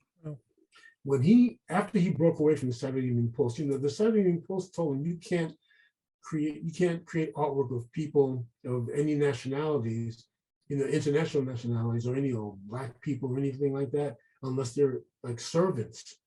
And he said, "Well, I'm not going to do that. I'm not going to, So he would never draw them. So when I was a kid, loving Rockwell, said, "He only paints white people. What's wrong with you, man?" And I said, "Well, no, there's something more to it." I didn't know. Later on, I found out after he left the site, he did the problem we all live with, the Ruby Bridges painting with little girl walking his. He did golden rule painting. He went berserk to let it, all that stuff that he had built up in his heart. But he was actually a member of the NAACP at the same time as Dr. King was affiliated with them. So that just pushed him that much more up for me. So yeah. Well, can you tell us, what do you, with everything you've done and are doing, what do you have coming up next? Well, that jazz rock opera that I've been telling you about, I'm really excited about that. It's a story about, there were several girls in my neighborhood when I was a kid, and they all seemed like they had these perfect lives, but they all ended up in some kind of horrible trouble. And I didn't know how that impacted me, especially one in particular. There's one girl, I don't remember her real name because we called her Angel. She ended up getting pregnant at like 14 and sent away. It was a really heartbreaking thing. Anyhow, I wrote this whole story about that. Over the years, I realized, you know what? These songs that I write, there's like a theme going through here. And I didn't realize I was subliminally writing this jazz rock, because I play a little jazz, some rock, some classical. So I combined it the whole story. So I already have like, I think 8 of the 9 pieces of music finished, fully produced. I'm going to go to Netflix and see if I can get them to nibble. So that, and of course the school itself, I'm writing a book, for the school. It's going to be the foundation of all the things that I want to teach to the school. And I'm also working on a graphic novel, like I told you before. And also I want to do this, I want to go back and do some traditional animation. I want to do a feature-length animated film, but using primarily traditional animation techniques. Wow. Gosh, wow, that's amazing. Oh, I can't wait for that. I'd love to see that. No, well, we want to thank you so much for joining us today. It was such a pleasure. I do have one question I want to ask. With it's always bothered me. Bert and Ernie don't appear to have any jobs, and so how can they afford that rent on Sesame Street? That's what I wanted to know. They're Muppets. Oh, no, wait. I can go beyond that a little bit. I think it's, look, they were, and at least back then, they represented kids. So kids, have, they just happen to be, have the same bedroom. I know there's a lot of talk now about Bert and Ernie and all this stuff, but back in the day, it was just 2 guys, 2 kids that happened to, live in the same room, and they're just delivering that part of the curriculum. Bert was always actually one of my favorites. Really, I love Bert. In fact, I remember when I first started doing the photo shoots, I remember, of course, when I saw Cookie Mouse, I was happy. So Ernie meant a lot to me. But when I saw Bert, for some reason, I got starstruck. This is freaking Bert. And the thing is, I for years and years, I didn't understand why that kept happening to me until I went back and found the picture of Jim Henson sitting on the window ledge. It's a silhouette, and he's holding up a Bert puppet toy. And I think that's why, because the first time I saw like a picture of Jim Henson, I thought it was a behind the scenes, but it was just him looking at the toy puppet. And it was because of that picture that made me get starstruck over Bert, because it was seeing Jim Henson and Bert together like that. That's great. No, but again, thank you so much for joining us today. It's been an absolute pleasure, and you've been so generous with your time, and we really thank you. I've enjoyed this so much. Well, me too. Thank you for having me. I really appreciate it. Anything to spread the message. Follow your heart. People ask me, how'd you get to Sesame Street? They even say, can you tell? Yeah. So yeah, I know how to get to Sesame. I followed my heart. Right. Led me right to Sesame. So that's the advice. That's great. Follow your heart, whatever it is. Oh. Well, this has been Pop Culture Retro. I'm Jonathan Rosen with Ike Eisenmann. And again, very special thanks to Lewis Henry Mitchell. And please subscribe. Thank you for listening to Pop Culture Retro, where no one was hurt during the making of this podcast.